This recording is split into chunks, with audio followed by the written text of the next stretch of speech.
Hey everyone, Andy Raffel from eTeknix.com, and we're at the Phanteks suite here at CES 2018.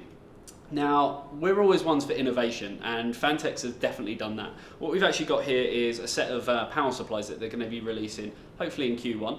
And this is the Revolt X, so this is actually a 1200 watt model. They're starting at the top, and then they've got the ability to scale down.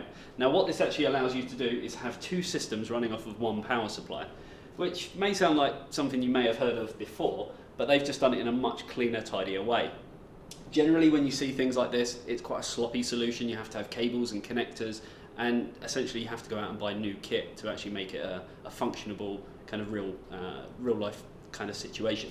So what they've actually got here is the ability to plug two systems into one power supply. So this is the Revolt X, and then if we move over here, they've got something just a little bit different. So what they've actually got here is the Revolt Pro. So this is going to be coming in 850 and 1000 watt models. And essentially what you can do this, I guess the easiest way to explain it is to daisy chain power supplies.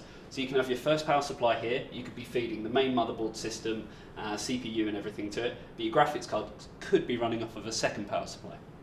Now the beauty of this is you don't actually have to use a Phanteks power supply as a second one. You may already have one sort of sitting around at home. You buy the first one and plug into it. So when we look at the connectors on there, you can actually see that it has a power input. So you plug motherboard 24 pin and your CPU EPS 8 pin into it, and then you can just sort of come off of that. We did kind of joke around a little bit and said, well, what's the limits for it? Essentially, I guess that there isn't really any. You could keep daisy chaining them along. So yeah, hopefully if they send us 20 of them, we might be able to do some checks. But there you go. That's pretty much it really. For us, it's probably one of the most exciting things that we've seen at CES 2018 so far. They've got a lot of other new products as well that we will have some content and coverage up for. So stay tuned to eTeknix.com and we'll have some more coverage from CES 2018.